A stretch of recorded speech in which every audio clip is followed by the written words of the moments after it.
So one way to define what an explanation is to say the following. An explanation is any interpretable description of the model behavior. So let's see kind of what this actually means. On one end, you have your classifier with some really complex surface. That's what the model is doing implicitly, and you may not be able to express this directly. On the other hand, you have a user who's trying to consume and try to understand this classifier. And so the explanation is the thing that is in between these two, right? It's trying to give the user an understanding of what the classifier is doing. So there are sort of two goals that an explanation should have. One thing is that it should be faithful to the classifier, so it should not express things that are completely off. And of course, faithful can depend on specific use cases. But it should also be understandable by the user. So again, understandable depends on the user, depends on the specific domain, but both of these things have to be true to a large degree for any explanation to be a valid explanation. So given this definition, there are many different things that can fit into this sort of description, right? One thing you can do as well, I'm going to send all my model parameters to the user. And maybe that sometimes makes sense if you can guarantee that they will be understandable, but often not, right? You can also give them examples of lots of predictions, and that's also, in a sense, an explanation. Is that the most effective explanation of what the model is doing? Maybe, maybe not, but it might be the most faithful one. You can summarize it with a program or a rule or a tree, and we're going to be seeing some examples of that. You can select most important features, select most important points. You'll be seeing a lot of that.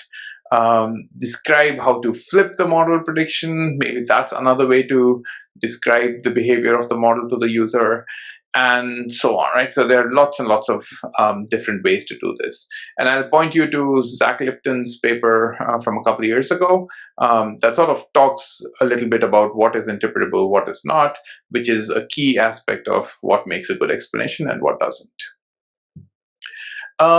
Another aspect that we're going to be focusing a lot more is contrasting local versus global explanation, right? So the explanation behavior that I talked about right now is to describe the whole classifier. So if your classifier is some really complex surface like this, your explanation is still responsible for explaining all of it. But sometimes it just might be way too complicated to communicate. Instead, what we do is we take a data instance and think about explaining just the behavior of the model for that instance. So what that means is you put the instance somewhere in this sort of classifier surface, and instead of trying to describe the whole behavior, you sort of zoom into some local region that you define as being interesting, and you describe the behavior only in that region. So you saw that that complex classifier suddenly is looking a lot simpler when we have zoomed in enough. And so if you have to put a definition for what a local explanation is, it's pretty much the same thing, an interpretable description of the model behavior with the caveat that it has to be in a target neighborhood. And that's what makes it local. So let's take this definition and see what fits and what doesn't fit into the definition of this local explanation. And turns out all different ways of communicating that we had earlier, like sending many examples, summarizing it with a program, all of them sort of translate pretty much to the local setting as well. So all of them could be local if what they're trying to do is describe a target neighborhood. So I'll just sort of conclude a little bit with contrasting these two things a little bit more again. And of course, there's a spectrum. You can increase the neighborhood of local and make it global and things like that. But at a high level, what local explanations are trying to do is to explain individual predictions, whereas global explanations are trying to explain the complete behavior of the model. Local explanations tend to be a lot more useful for unearthing biases in local neighborhoods of a given instances. So why was this instance predicted to be a certain way? Whereas global explanations shed light on sort of the big picture biases that sort of are pervasive to throughout the whole model. And finally, local explanations can be useful for vetting individual predictions, whether they are being made for the right reasons or not. whereas global explanations can be useful to help with the whole model, right? Whether the whole model is suitable for deployment or not.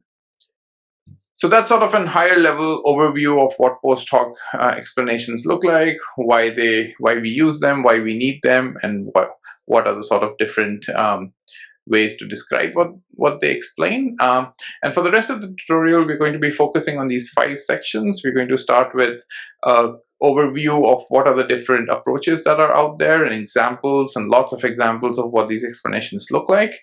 We'll talk about some of the challenges that arise from using these explanations to describe different data modalities. So images versus tabular versus text and so on. We'll talk a lot about how we evaluate these explanations and how the current state of the art evaluates them. What are the sort of limits of post hoc explainability that we know of right now, and look forward towards a bunch of ideas in future where we think the research in post hoc explainability is going. Welcome to the first section of this tutorial, where we're going to be talking about approaches for post hoc explainability. This is mostly just to get you a little bit familiar with what are the techniques that are commonly used in this literature, and give you sort of an idea about how these things work. All right. So in this section, we're going to be covering a lot of methods, and this is sort of the structure that we'll be following a little bit. We'll cover a bunch of methods that are local explanations, which we just sort of differentiated from global explanations, consisting of feature importances, rule-based saliency maps, prototypes, and counterfactuals, and then talk a little bit about global explanations and different ways that people have constructed those. All right, so let's start with feature importances. And feature importance is a little bit similar to saliency map, but I'm going to differentiate it a little bit here because methodologically they work differently. The techniques that I'm going to be talking in this section are all what we call model agnostic, or you can even think of them as black box techniques. The idea is that you'll have the machine learning model, the classifier, but you won't have any access to the internal structure, right? So you give a data point, you call the method, and you get some decision out. More specifically, you can assume that you get the probability out, but maybe nothing more than that. Right? And there are methods that we will see later that use gradients and things like that, but for now, we'll only look at cases where we don't. So why do we want to do this? Why do we want to not assume we don't have access to the internals? The main reason is because it doesn't restrict, it sort of makes sure that your explainability method is not restricted to any specific model. It's also practically very easy. It's not tied to any specific library or code base or anything like that. You can use it pretty much across any model. And what is most interesting is you can also do explanations for models that you just don't have access to. So you just have REST API access, you make certain calls, and you get an explanation. You can do that in this paradigm. So the first method we're going to look at that does something like this, that does the local explanations, is called line, where the idea is you have this local region that you're looking at. You want to approximate this local region with a line, essentially. And it's a sparse line where you zero out as many features as possible. And the intuition behind why we do this is because this line, in some sense, identifies what are the important dimensions for the classifier and presents their relative importance. So the identifying important dimensions is the sparse part of it, and the relative importance is linear. Okay, so how does it actually work? I'm just going to sort of describe what this algorithm, how this line explanations are generated in using an example. So suppose you're given an image of a dog playing a guitar, and you ask a model, what is the probability that this is a Labrador? The model comes back and says, oh, 21% chance that this is a Labrador. That's the model prediction. You want to explain why does the model think this is a Labrador? The way Lime works is it takes this image and creates a bunch of perturbations, right? So it's going to change the image in a certain way, and it's going to call the model and see what the output probability is. So here is an example of what a perturbation might look like. You're hiding parts of the image. You run the classifier on it, and you see what's the probability of Labrador. It's gone up to 0.92. You make another perturbation, and you call the model again. It's like 0.001. You run the perturbation again and call the model, and it's 0.34. Right? And so you're getting all of these probabilities for each of these perturbations. And in some sense, you do this hundreds or thousands of times. So you have this mini data set specific to this single image, where you have perturbed instances and what the model output was. Given this mini data set, you run some kind of locally weighted regression with some sparsity constraints on it, in order to try and fit what changes lead to the model prediction to change as well. And in the end, what you get is an explanation, because you have a coefficient for each part of the image. And so this one is identifying that the model thinks this image is a Labrador because of what's going on with the face, and maybe a little bit of what's going on with the leg area. So this is essentially how LIME works, right? And LIME is great at generating these kind of explanations, partly because it's extremely customizable. That's sort of the key aspect of design in LIME.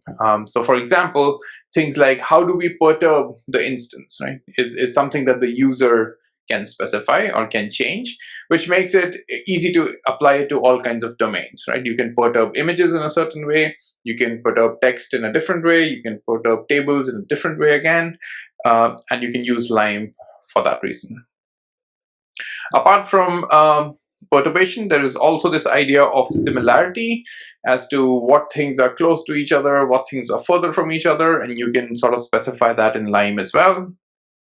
You can also specify how local do you want the explanation to be. So how much are you going to weight things that are closer higher and weight things that are further away lower. And finally, how do we even express the explanation? Do you want it to be in terms of pixels or superpixels or anything else? Can be completely changed in LIME. Right? So LIME is therefore quite flexible and can be used in many different cases. Of course, you can argue that this level of customizability is maybe a problem with LIME as well.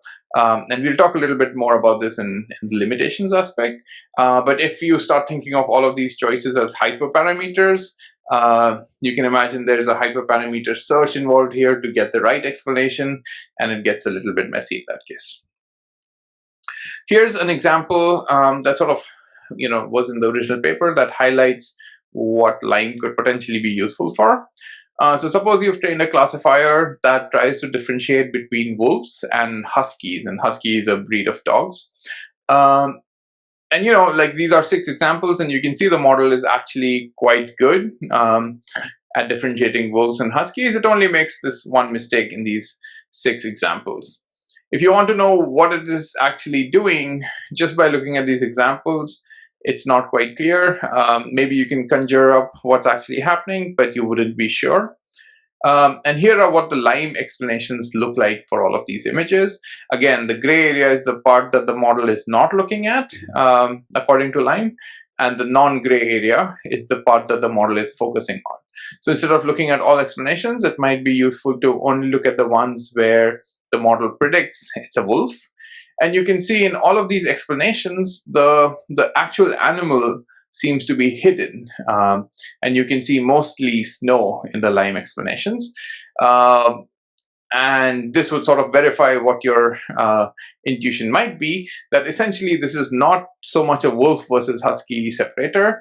It's more of a snow detector. Every time it detects snow, it predicts wolf, and every time it doesn't detect snow, it predicts husky. Right? And that also explains that mistake that the model made. It just happens to be a husky in a snowy region, and the model predicts it to be wolf because it's not even looking at the animal, it's just looking at the snow. Okay, so that's sort of an example of how LIME works and what kind of explanations it produces. There is also a related method called SHAP, which is sort of Shapley values as importance. The idea here is it's intuitively similar to LIME, where you're perturbing instances and seeing which features lead to change in the output. But the main difference is that you're computing a marginal contribution of each feature towards the prediction. And so in order to compute this marginal contribution, you have to go over all possible permutations of the features and see in every instance that it participates, how much effect does it have on the output. So I've given an example here where you have some permutation of features O, which has Xi turned on, and that produces some probability. You also have the same permutation O without Xi being on, and you have some probability. That difference ends up being the contribution of Xi for this permutation. So that's the marginal contribution of Xi in this permutation, which happens to be 0.1. If you aggregate this across all possible permutations, you get the marginal contribution of Xi for the prediction, the average marginal contribution. There is theory here to suggest that this is much more fair. This is the fair way of attributing predictions to specific features, which is kind of what you want from feature importances. So there's a lot of literature here. There's literature connecting SHAP to Lime, problems with SHAP, problems with Lime, and we're not going to go into all of that, but it's useful to know that there are these two different ways of looking at the same thing. Okay, so that's all I have for feature importances. I quickly want to give an example of how some of these ideas can be extended beyond feature importances to something that's a little bit more rule-based and in some sense a little bit more precise and more actionable. So we are going to talk about anchors now. The idea here is that it's possible even in your local region the decision surface is not very linear. Maybe it looks like this curvy thing. How can you express explanation in this case? So what anchors does is it specifies it using a sufficient condition. What that means is it's going to be a rule, which is going to look like a square because it sort of constrains on features, in which the prediction doesn't change. So in other words, what we're trying to do here is identify the conditions under which the classifier has the same prediction. This ends up being a complicated combinatorial problem, and there are approximations that people use to make this efficient and essentially sample in this space till you're very confident that your rule is a sufficient condition for the model to have that prediction. It's not quite intuitive what happens here, so let's actually give an example of what these anchors look like. So this is an example of an instance where the goal is, given the demographics of a person, predict whether their salary is higher than 50K or lower than 50K. Right? And so there is an instance with a bunch of features, and you can see that the model predicts that the salary is less than 50K with a pretty reasonable confidence. Right? Now, if you want to look at the explanation of why the model predicted this, we can look at Lime first, and it produces an explanation that looks like something like this, where it puts the most important features on top, and it says whether they have an effect that makes the model think the salary will be less versus effect that makes the model think that the salary will be more. So the fact that capital gain is 0 makes the model think the salary will be low. The fact that marital status is married makes the model think that the salary will be high, and so on. And there are a bunch of small things here, but it doesn't quite tell you exactly what's happening. Is there something simpler that's happening, or is the model actually looking at all of these together to come to a decision? What can I change and still have the same prediction? What do I need to change to get to the other side, and so on?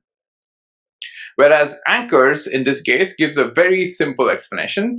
It says if education is not beyond high school, then predict salary less than 50K. So it's a very simple rule that just tells you condition on one feature. If that condition is true, your salary is going to be less than 50K according to the model, right? And there's some confidence that we use to generate these explanations. So you can sort of contrast the feature importance-based explanations and rule-based explanations here and see how they can be quite different. And it's not clear one is necessarily better than the other, but you can imagine in different